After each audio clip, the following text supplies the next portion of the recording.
All right, I'm kind of a fucked up person. I feel like maybe I've alienated some people in the crowd tonight. We'll talk about something we can all agree on. Religion. I just read this in the paper today. Did you know the Taliban has a Twitter account? I know, the Taliban has a Twitter account. I mean, Donald Trump doesn't have a Twitter account, which is a good thing, but the Taliban? Do these people strike you as the sorts of people who agree to terms and conditions? Does Allah have a problem with having, his divine word boiled down to 240 characters or less? I'm gonna sign up for that Taliban Twitter account, I'll wind up on some list, but I'm just so curious. I want to see like Taliban tweets with numbers as letters, praise be unto Allah, death to the infidel. Infidel is spelled NFDL. Everyone in Canada is like, why do they hate Newfoundland so much? Those are the nicest people on the planet. Ease up, Taliban. I mean, come on. Yeah, you were all worried that was going to be a racist joke. I think you're the racist. No, I grew up going to a boring white church.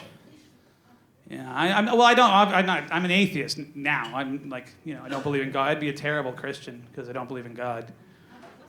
But I'm not one of those mean atheists. I'm not gonna put a jerk bumper sticker on, going "Thank you, Christian, me." I do find it weird when religion escapes from church.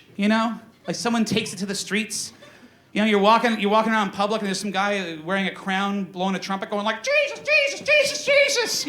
And everyone's crossing the street. If Jesus came back, he'd cross the street oh, fuck that guy. Dude, I've been dead for 2,000 years and I need to get laid and you're not helping my chances. I was on a plane once and I'm terrified of flying. It's one of my big, fucking huge fear. I'm convinced I'm gonna die in a plane crash one day. And I'm sitting there and we're hitting turbulence, it's a bad flight. And I look at the pouch in front of me and someone's put a booklet there and I take the booklet out and it says, "Afraid to fly?" And I'm like, well, yes, booklet, I am afraid to fly. Let's see what sage advice you have for the terrified, rational humanist at 40,000 feet, And I open it up and it just goes, "Don't be afraid to fly, because here we fly on wings of faith." No, not good enough. Wings of faith, that's horrifying. I need wings of steel, riveted to the fuselage of the aircraft, holding it aloft safely during transport, Wings of irrefutable scientific fact. Bernoulli's principle of lift. Not a bunch of Bible thumpers at the back of the plane holding hands going, up, up, up, up. Up, up, up, up, and away.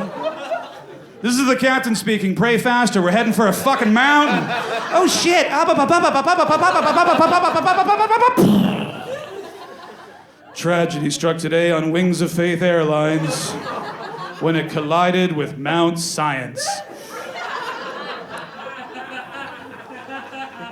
In a related story, Atheist Airlines landed its millionth safe flight today.